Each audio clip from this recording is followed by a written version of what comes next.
Para sa kakaibang live entertainment experience sa mga tagahanga ng K-pop Demon Hunters, isang concert tour ang nakatakdang gawin ng Netflix. Para sa iba pang karagdagan ng balita, alamin natin mula kay Sam Martos.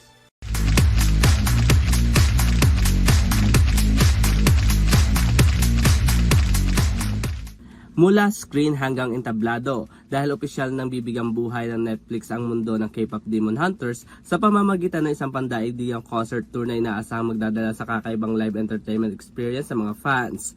Inanunsyo mismo yan ng K-pop Demon Hunter Netflix account sa kanilang social media post sa pamamagitan ng isang larawan.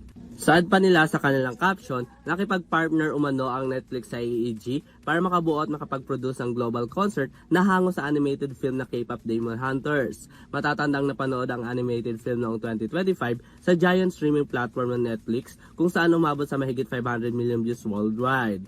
Kasabay nito ay ang soundtrack na Golden na isa rin sa pinakamalaking music releases ng taong 2025 at nanguna din sa Billboard Hot 100 chart.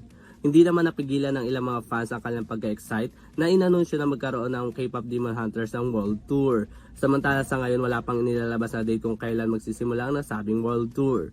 Para sa Your TV Showbiz Balita, ako si Sam Martos, sumasaludo sa bawat Pilipino.